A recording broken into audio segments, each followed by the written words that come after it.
Sete coisas que um homem tolo sempre fala. Estoicismo, filosofia estoica. Ele estava na sala com os amigos, falando alto, gesticulando, dominando o espaço com a voz. Cada pausa era preenchida por mais uma opinião, mais uma história, mais uma justificativa. As pessoas ao redor foram ficando quietas, uma a uma. Não por respeito, por cansaço. Ele não percebeu, nunca percebe. Esse homem existe em todo lugar. Talvez você o conheça. Talvez trabalhe com ele. Talvez more com ele. E há uma chance, pequena mas real, de que em alguns momentos você mesmo tenha sido esse homem sem saber. Marco Aurélio governou o maior império do mundo conhecido e escreveu suas reflexões mais profundas em um diário que nunca foi destinado a outros olhos. Ele não precisava provar nada a ninguém, e foi exatamente essa a sua força. Porque o homem que fala para ser ouvido já entregou sua sabedoria antes mesmo de abrir a boca. Os estoicos entendiam algo que a maioria das pessoas ainda não compreendeu. A fala não é apenas comunicação, é revelação. Cada vez que um homem abre a boca, ele expõe o estado interno de sua alma com uma precisão que nenhuma máscara consegue esconder. Não são as grandes declarações que denunciam o caráter. São as frases pequenas, automáticas, repetidas sem reflexão, ditas no calor do momento ou na frieza do hábito. Existe um conjunto de frases que, quando pronunciadas com frequência, funcionam como um diagnóstico silencioso. Não de inteligência, mas de maturidade. Não de capacidade, mas de caráter. E o problema não é dizer uma dessas frases uma vez na vida. O problema é quando elas se tornam padrão, quando saem naturalmente, quando o homem nem questiona mais o que está falando, porque simplesmente parou de examinar a si mesmo. Epicteto, que nasceu escravo e se tornou um dos maiores filósofos da história, disse algo que poucos levam a sério. Temos 2 ouvidos e uma boca por uma razão. O homem que inverte essa proporção está em guerra consigo mesmo, mesmo que ainda não saiba disso. Neste vídeo, você vai conhecer 7 coisas que um homem tolo sempre fala. Não são insultos, não são palavrões, não são mentiras óbvias. São frases comuns, socialmente aceitas, que carregam dentro delas um padrão de pensamento que afasta o homem da sabedoria, do respeito e da evolução real. Antes de chegarmos à primeira delas, precisamos entender o que os estoicos chamavam de tolice, porque a resposta vai surpreender você. A premissa filosófica. A tolice, para os estoicos, nunca foi uma questão de quociente intelectual. Homens brilhantes podem ser tolos. Homens sem instrução formal podem ser profundamente sábios. A distinção não estava na capacidade de raciocinar, mas na disposição de se examinar. O tolo estoico é aquele que vive no automático, que reage sem refletir, que fala sem pesar, que age sem questionar. É o homem que acumulou anos de experiência, mas não extraiu nenhuma lição real deles. Porque para aprender com a experiência, é preciso primeiro parar e olhar para dentro, e isso é exatamente o que ele se recusa a fazer. Epicteto viveu acorrentado durante anos. Seu senhor, certa vez, torceu sua perna como demonstração de poder. Epicteto olhou para ele com calma e disse: "Você vai quebrá-la." O senhor continuou: "A perna quebrou." E Epicteto apenas completou: "Eu não te avisei." Não havia raiva. Não havia desespero. Havia uma clareza inabalável sobre o que pertencia a ele e o que não pertencia. Esse é o homem que domina a própria língua, porque primeiro dominou a própria mente. O homem livre, segundo Epicteto, não é aquele que não tem correntes nos pulsos. É aquele que não tem correntes na boca. Que fala porque tem algo verdadeiro a dizer, não porque precisa preencher o silêncio, impressionar alguém ou defender uma imagem que ele mesmo construiu e agora não sabe mais como sustentar. Sêneca escreveu em uma de suas cartas a Lucílio que o maior sinal de uma mente perturbada é a incapacidade de permanecer em silêncio consigo mesma. O homem que não suporta o próprio silêncio vai buscar no barulho das palavras um alívio que nunca chega. E nesse processo, vai revelando, frase por frase, tudo aquilo que ainda não foi resolvido dentro dele.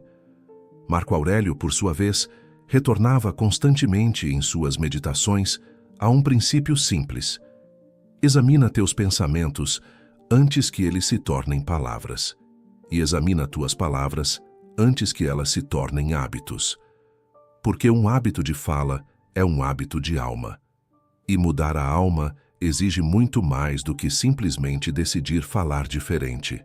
É dentro dessa perspectiva que as próximas 7 frases precisam ser analisadas. Cada uma delas é um hábito, cada hábito é uma escolha repetida, e cada escolha repetida é, no fim, um retrato fiel do homem que a faz. O primeiro retrato é o mais comum e o mais perigoso, porque se disfarça de autoconfiança, quando na verdade é o exato oposto. Você não me conhece. A blindagem do ego.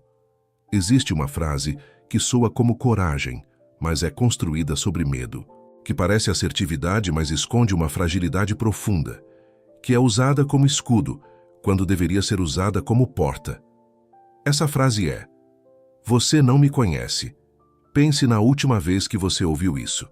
O contexto quase sempre é o mesmo. Alguém faz uma observação, aponta um padrão, oferece uma perspectiva diferente sobre o comportamento de outro, e antes que a reflexão possa se instalar, antes que a palavra possa penetrar, vem a blindagem. Você não me conhece. É uma frase que parece dizer muito, mas revela uma coisa apenas, e essa coisa é o medo de ser visto com clareza. Marco Aurélio escrevia para si mesmo justamente para se ver, não para se elogiar, não para construir uma narrativa heróica sobre quem ele era, mas para se examinar com a frieza de um cirurgião que opera sem anestesia emocional. Ele sabia que o homem que evita o espelho não o faz porque está satisfeito com o que veria. Faz isso porque suspeita do que encontraria. O estoicismo tem um conceito central chamado prosoche, que significa atenção a si mesmo. É a prática deliberada de observar os próprios pensamentos, impulsos e padrões com honestidade radical. Não é um exercício confortável. É um confronto. E o homem que dispara a frase "você não me conhece" toda vez que alguém aponta algo sobre ele está, na linguagem estoica, fugindo da prosoche com a mesma velocidade com que foge da própria evolução. O que torna essa frase especialmente perigosa não é a arrogância superficial que ela projeta. É o que ela faz internamente com quem a pronuncia. Cada vez que o homem a usa, ele reforça uma muralha entre ele e o autoconhecimento. Cada vez que ele fecha a porta para a perspectiva do outro, fecha também uma janela para a sua própria mente. Com o tempo, essa muralha se torna tão espessa que ele genuinamente deixa de se ver. Não porque seja incapaz, mas porque treinou a si mesmo a não olhar. Epicteto era direto ao tratar desse padrão. Ele ensinava que a opinião do outro sobre nós não é necessariamente verdade, mas também não é necessariamente mentira. O sábio filtra. O tolo rejeita. A diferença entre os dois não está na capacidade intelectual, mas na disposição de sentar com o desconforto de ser questionado, sem reagir como se o questionamento fosse um ataque. Há homens que passam décadas inteiras sendo o mesmo, cometendo os mesmos erros, gerando os mesmos conflitos, chegando aos mesmos pontos de ruptura em relacionamentos, no trabalho, consigo mesmos, e nunca conectando os pontos, porque cada vez que alguém tenta mostrar o padrão, a resposta automática aparece: você não me conhece. O problema não é que o outro não o conhece. O problema é que ele também não se conhece e protege esse desconhecimento com mais ferocidade do que protegeria qualquer coisa que realmente valorizasse. Sêneca escreveu que errar é humano, mas persistir no erro é uma escolha. E nenhum homem pode corrigir o que se recusa a enxergar. A blindagem do ego não protege o homem das críticas dos outros. Protege apenas o homem de si mesmo. E essa é a prisão mais difícil de romper, porque o prisioneiro carrega a chave no bolso e nem sabe disso. Se você reconhece esse padrão, em alguém ou em algum momento de si mesmo, o que vem a seguir vai aprofundar ainda mais esse diagnóstico, porque a próxima frase revela algo que o homem tolo faz quando não consegue mais se esconder atrás do ego individual. Então ele se esconde atrás de algo maior, a multidão. todo mundo faz isso, a multidão como âncora moral. Existe um momento em que o homem, pressionado a justificar uma escolha que ele mesmo sabe que é questionável, recorre a um argumento que parece sólido, mas é completamente vazio. Ele não defende o mérito da ação.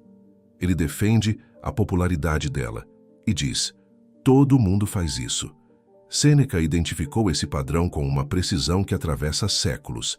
Em uma de suas cartas, ele escreveu que quando você perguntar se algo é certo ou errado, não pergunte quantos o fazem. O vício não se torna virtude por acúmulo de praticantes. A multidão, dizia ele, é o maior inimigo do homem que deseja crescer, porque a multidão oferece conforto sem exigir nenhuma transformação real. O homem que usa a maioria como bússola moral não tem bússola. Tem apenas um espelho coletivo no qual se observa e se acalma. Enquanto ele vir outros fazendo o mesmo, sente que está seguro. Mas segurança e virtude são coisas completamente distintas, e confundir uma com a outra é um dos erros mais comuns e mais custosos que um homem pode cometer. Marco Aurélio governava milhões de pessoas e poderia facilmente ter usado o poder para justificar qualquer excesso. Afinal, o que um imperador faz se torna, por definição, o padrão. Mas ele escrevia para si mesmo lembretes de que o cargo não definia o caráter, que a aprovação da maioria não era evidência de correção, que o homem precisa responder às suas próprias ações diante de sua própria consciência, não diante da plateia. O que essa frase revela, em sua essência, é a ausência de um princípio interno consolidado. O homem que tem valores claros não precisa verificar o que os outros estão fazendo antes de decidir o que é certo. Ele já sabe e age de acordo, independentemente de quantos escolhem o caminho oposto. Epicteto ensinava que o filósofo, o homem que realmente trabalha a si mesmo, é aquele que suporta ser chamado de estranho, de exagerado, de diferente, porque ele compreende que a distinção entre ele e a multidão não é arrogância, é o resultado natural de quem decidiu pensar por conta própria em um mundo que recompensa quem para de fazer isso. A próxima frase é ainda mais reveladora, porque o homem tolo não a usa para se defender de outros. Ele a usa para se defender de si mesmo, no momento exato em que foi pego sendo quem realmente é. Eu estava brincando. O recuo covarde. Preste atenção nesse padrão porque ele é mais sofisticado do que parece. O homem diz algo pesado, algo que machuca, que provoca, que expõe o que ele realmente pensa, sobre alguém ou sobre uma situação. A palavra sai carregada, precisa, cortante. E então, quando o outro reage, quando o desconforto aparece, quando o confronto bate à porta, ele recua com um sorriso e diz: eu estava brincando. Não estava. Epicteto ensinava que as palavras não nascem do vazio, elas nascem do interior. O que um homem fala no calor do momento, no relaxamento da guarda, no conforto de uma conversa onde acha que não há consequências, é exatamente o que ele pensa quando ninguém está formalmente prestando atenção. A brincadeira, na maioria das vezes, é o pensamento verdadeiro usando uma máscara de leveza para circular sem ser responsabilizado. O que torna esse padrão especialmente revelador é o momento em que ele aparece. Não é uma piada planejada, é uma fuga. O homem falou algo real, sentiu a exposição e usou o humor como porta de saída. Mas a fuga não apaga o que foi dito, apaga apenas a responsabilidade de assumir. Para os estoicos, a integridade verbal não era um detalhe secundário do caráter, era um pilar. Marco Aurélio escrevia sobre a necessidade de que pensamento, palavra e ação formassem uma linha contínua e coerente. O homem que fala uma coisa e depois nega ter falado com seriedade está quebrando essa linha. E cada vez que faz isso, enfraquece a confiança que os outros depositam nele. E mais importante, enfraquece a confiança que ele mesmo deveria ter em suas próprias palavras. Sêneca dizia que o homem de caráter não precisa lembrar o que disse, porque sempre disse o que quis dizer. Não há versões, não há revisões, não há reinterpretações convenientes. Há apenas consistência.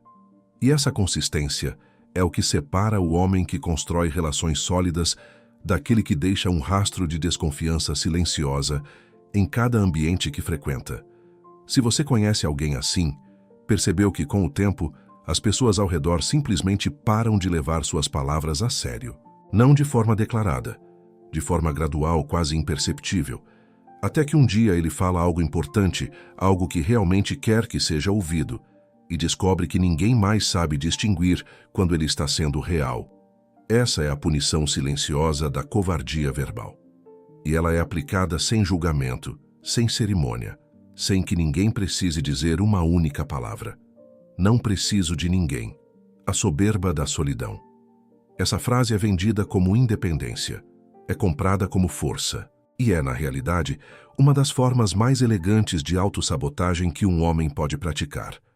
O homem que diz não preciso de ninguém geralmente chegou a essa conclusão depois de uma dor, uma traição, uma decepção, um abandono. E em vez de processar essa experiência com honestidade, ele construiu sobre ela uma filosofia de proteção. Transformou uma ferida em identidade e passou a chamar de força aquilo que é, na essência, medo de ser vulnerável novamente. Marco Aurélio foi o homem mais poderoso do mundo conhecido durante quase 2 décadas. Tinha exércitos, tesouros e autoridade absoluta. E mesmo assim, nas meditações, ele lista repetidamente os nomes de seus mestres, mentores e professores com gratidão genuína. Ele não apenas aceitava a influência de outros, ele a buscava ativamente, porque compreendia que nenhuma mente, por mais disciplinada que seja, enxerga seus próprios pontos cegos. Epicteto ensinava que o ser humano é, por natureza, um animal social e racional. Separar essas 2 dimensões é mutilar a própria humanidade. O homem que se isola em nome da autossuficiência não está evoluindo acima dos outros. Está regredindo abaixo da sua própria natureza.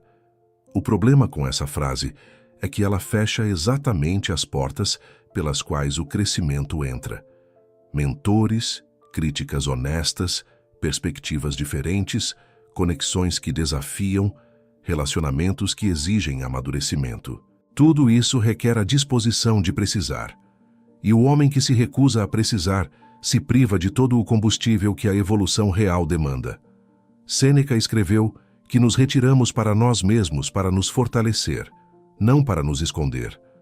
O silêncio e a solidão têm valor imenso quando usados como ferramentas de reflexão, mas quando usados como muralhas contra o mundo, deixam de ser sabedoria e se tornam estagnação com roupagem filosófica. O homem verdadeiramente forte não é aquele que não precisa de ninguém. É aquele que escolhe com cuidado de quem precisa, que sabe pedir sem perder a espinha, que recebe sem se tornar dependente. Essa é a distinção que o tolo nunca aprende, porque para aprendê-la, seria preciso primeiro admitir que a frase que repete com tanto orgulho é, no fundo, um pedido de socorro disfarçado. Eu aviso quando eu quiser. O desrespeito ao tempo alheio. Essa frase raramente é dita em voz alta com essas palavras exatas. Ela se manifesta em comportamentos, no compromisso que não foi cumprido sem aviso, na mensagem que ficou sem resposta por dias, no horário combinado que ele tratou como sugestão, no prazo que ele ignorou porque tinha outras prioridades. A frase pode nunca ser pronunciada, mas o padrão grita. E quando confrontado, o homem tolo responde com variações da mesma lógica. Estava ocupado, esqueci, a vida é corrida, você está exagerando. O que essas respostas todas têm em comum é que nenhuma delas reconhece o que realmente aconteceu. Ele tratou o tempo de outra pessoa como um recurso disponível para seu próprio uso. Para os estoicos, o tempo era o bem mais sagrado que existe. Sêneca abriu uma de suas obras mais conhecidas com uma afirmação que ecoa até hoje. Não é que tenhamos pouco tempo, é que desperdiçamos muito. E desperdiçar o tempo de outro homem é uma forma de roubo que a sociedade raramente nomeia com essa clareza, mas que corrói a confiança com uma eficiência silenciosa e devastadora. Marco Aurélio escrevia sobre o dever como uma extensão da virtude. Cumprir o que foi acordado não era uma questão de conveniência ou de agenda favorável. Era uma questão de caráter. O homem que honra sua palavra, honra a si mesmo. O que quebra compromissos sem cerimônia está, a cada vez, comunicando algo sobre o valor que atribui ao outro e sobre o nível de disciplina que aplica à própria vida. Epicteto era ainda mais direto. Ele ensinava que a liberdade real não é fazer o que se quer quando se quer. É agir em alinhamento com a razão e com o bem comum. O homem que confunde liberdade com ausência de responsabilidade não é livre, é apenas indisciplinado com uma narrativa conveniente. O padrão de desrespeito ao tempo alheio nunca fica contido em uma área da vida. O homem que trata compromissos com descaso no trabalho faz o mesmo em casa. O que ignora prazos com colegas, ignora necessidades com pessoas próximas. É um reflexo do nível de disciplina interna. E disciplina interna, como os estoicos insistiam, não se compartimentaliza. Ela existe de forma inteira ou não existe. Isso não é comigo. A anestesia da consciência. Há uma forma de covardia que não faz barulho, que não agride, não confronta, não declara inimizade. Ela simplesmente se afasta, vira o rosto, muda de assunto. E quando pressionada a se posicionar, responde com a frase mais confortável que o ego humano já produziu. Isso não é comigo. O homem que vê uma injustiça e se afasta, que presencia uma situação que exige posicionamento e escolhe o silêncio conveniente, que assiste ao sofrimento de alguém próximo e decide que não é seu problema. Esse homem acredita que a neutralidade o absolve. Mas os estoicos tinham uma visão radicalmente diferente sobre isso. Marco Aurélio escrevia repetidamente sobre o conceito de simpatia, a ideia de que todos os seres racionais fazem parte de um único organismo universal. Assim como uma infecção em um membro do corpo afeta o organismo inteiro, a indiferença de um homem diante do sofrimento alheio não é neutralidade. É uma falha no funcionamento do todo. E o homem que se retira desse todo não está se protegendo. Está se amputando. Epicteto perguntava aos seus alunos: se não é contigo, então com quem é? A pergunta não era retórica, era um convite ao exame. Porque na maioria das vezes, quando o homem diz que algo não é com ele, o que ele realmente está dizendo é que o custo de se envolver é maior do que ele está disposto a pagar. E isso é uma escolha legítima, mas que seja reconhecida como escolha, não disfarçada de irrelevância. Sêneca ensinava que a virtude não é um estado passivo. É uma prática ativa, que exige do homem presença, coragem e disposição para agir mesmo quando a ação é inconveniente. O homem virtuoso não pergunta se o problema é dele. Pergunta se ele tem condições de contribuir para a solução. E quando tem, age. Não por obrigação externa, mas por integridade interna. A anestesia da consciência é progressiva.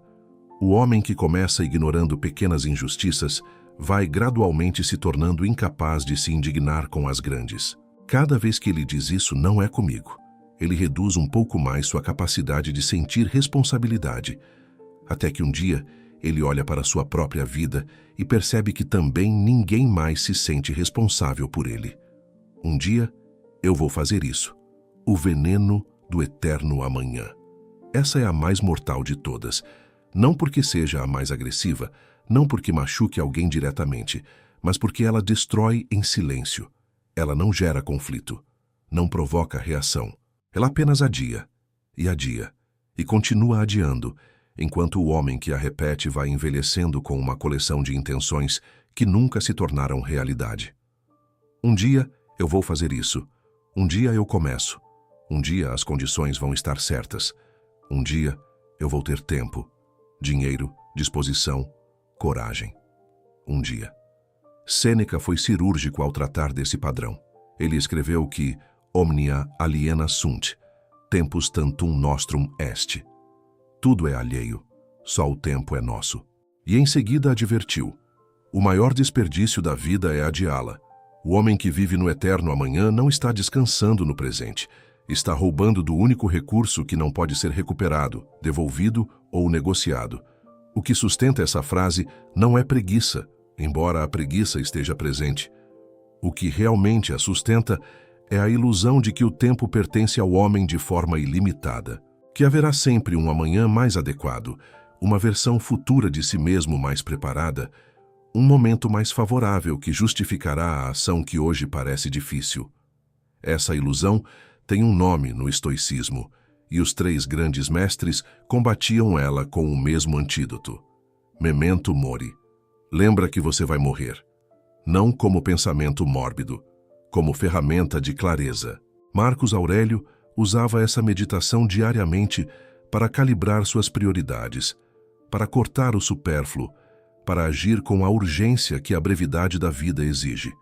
Porque o homem que acorda todas as manhãs consciente de que seus dias são contados, não pergunta se o momento é perfeito. Ele age com o que tem, onde está agora. Epicteto ensinava que procrastinar uma ação que você sabe ser necessária é uma forma de desonestidade consigo mesmo. Você sabe o que precisa ser feito, sabe que tem condições de começar, e escolhe não começar. Isso não é planejamento, é evasão com vocabulário de esperança. O homem que carrega consigo uma lista de coisas que vai fazer um dia está, sem perceber, construindo o maior arrependimento da sua vida. Não o arrependimento das coisas que fez, o arrependimento das que nunca começou. O espelho final. Volte à cena do início. O mesmo homem, a mesma sala, os mesmos amigos ao redor. Ele ainda fala alto, ainda gesticula, ainda domina o espaço com a voz. Mas agora você o vê diferente, não com julgamento, não com superioridade, com reconhecimento, porque agora você conhece o que cada frase revela. Conhece o padrão por trás das palavras, conhece o custo silencioso de uma vida vivida sem exame. Você não me conhece. Todo mundo faz isso. Eu estava brincando. Não preciso de ninguém. Eu aviso quando eu quiser. Isso não é comigo. Um dia eu vou fazer isso. 7 frases, 7 padrões, 7 formas distintas de um homem se afastar da versão mais elevada de si mesmo sem perceber que está fazendo isso. O sábio estoico não é o homem que nunca errou, nunca foi tolo, nunca pronunciou nenhuma dessas frases. É o homem que parou de pronunciá-las depois que as reconheceu, que substituiu a blindagem pelo exame, a multidão pelo princípio, a covardia verbal pela integridade, a soberba pela abertura, o descaso pelo respeito, a indiferença pela responsabilidade, o eterno amanhã pela ação de hoje. Marco Aurélio não escreveu as meditações porque era perfeito. Escreveu porque sabia que não era e se recusava a parar de trabalhar nisso. Essa é a postura do homem que cresce, não a ausência de fraqueza, mas a disposição constante de olhar para ela sem fugir. Epicteto dizia que a filosofia não serve para impressionar em conversas, serve para ser aplicada no momento em que a boca está prestes a abrir e a mente ainda tem tempo de escolher o que vai sair dela. É nesse instante, nesse espaço entre o impulso e a palavra, que o caráter de um homem é realmente construído ou destruído. Se você reconheceu alguma dessas frases em si mesmo, isso não é motivo de vergonha, é motivo de gratidão, porque o homem que enxerga o próprio padrão ainda tem tempo de mudá-lo. A vergonha verdadeira, como diria Sêneca, não está em ter sido tolo, está em escolher continuar sendo depois de ter aprendido o suficiente para saber melhor. O trabalho começa agora, não um dia. Agora, não porque seja a mais agressiva, não porque machuque alguém diretamente, mas porque ela destrói em silêncio. Ela não gera conflito, não provoca reação. Ela apenas adia, e continua adiando, enquanto o homem que a repete vai envelhecendo com uma coleção de intenções que nunca se tornaram realidade. Um dia eu vou fazer isso. Um dia eu começo. Um dia as condições vão estar certas. Um dia eu vou ter tempo, dinheiro, disposição, coragem. Um dia. Sêneca foi cirúrgico ao tratar desse padrão. Ele escreveu que omnia aliena sunt, tempus tantum nostrum est.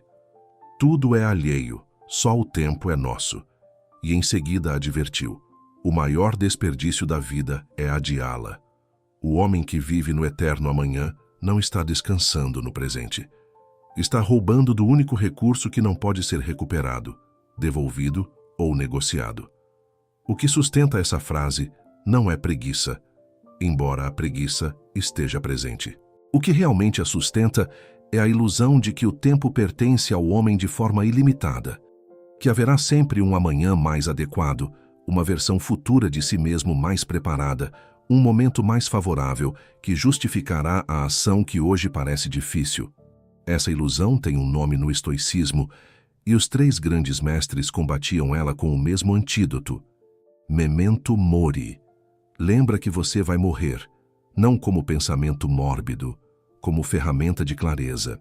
Marcos Aurélio usava essa meditação diariamente para calibrar suas prioridades, para cortar o supérfluo, para agir com a urgência que a brevidade da vida exige.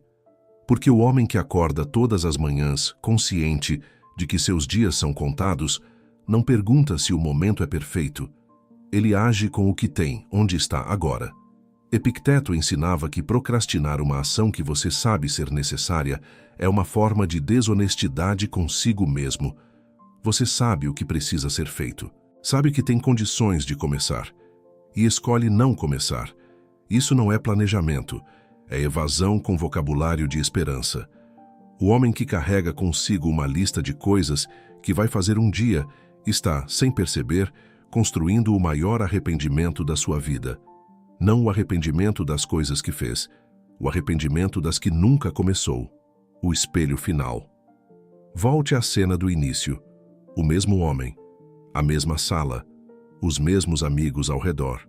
Ele ainda fala alto, ainda gesticula, ainda domina o espaço com a voz. Mas agora você o vê diferente. Não com julgamento, não com superioridade, com reconhecimento. Porque agora você conhece o que cada frase revela. Conhece o padrão por trás das palavras. Conhece o custo silencioso de uma vida vivida sem exame. Você não me conhece. Todo mundo faz isso. Eu estava brincando. Não preciso de ninguém. Eu aviso quando eu quiser. Isso não é comigo. Um dia eu vou fazer isso. 7 frases. 7 padrões. 7 formas distintas de um homem se afastar da versão mais elevada de si mesmo sem perceber que está fazendo isso. O sábio estoico não é o homem que nunca errou, nunca foi tolo, nunca pronunciou nenhuma dessas frases. É o homem que parou de pronunciá-las depois que as reconheceu. Que substituiu a blindagem pelo exame, a multidão pelo princípio, a covardia verbal pela integridade, a soberba pela abertura, o descaso pelo respeito, a indiferença pela responsabilidade, o eterno amanhã pela ação de hoje. Marco Aurélio não escreveu as meditações porque era perfeito. Escreveu porque sabia que não era e se recusava a parar de trabalhar nisso. Essa é a postura do homem que cresce, não a ausência de fraqueza, mas a disposição constante de olhar para ela sem fugir. Epicteto dizia que a filosofia não serve para impressionar em conversas. Serve para ser aplicada no momento em que a boca está prestes a abrir e a mente ainda tem tempo de escolher o que vai sair dela. É nesse instante, nesse espaço entre o impulso e a palavra, que o caráter de um homem é realmente construído ou destruído. Se você reconheceu alguma dessas frases em si mesmo, isso não é motivo de vergonha, é motivo de gratidão. Porque o homem que enxerga o próprio padrão ainda tem tempo de mudá-lo. A vergonha verdadeira, como diria Sêneca, não está em ter sido tolo, está em escolher continuar sendo depois de ter aprendido o suficiente para saber melhor. O trabalho começa agora, não um dia. Agora.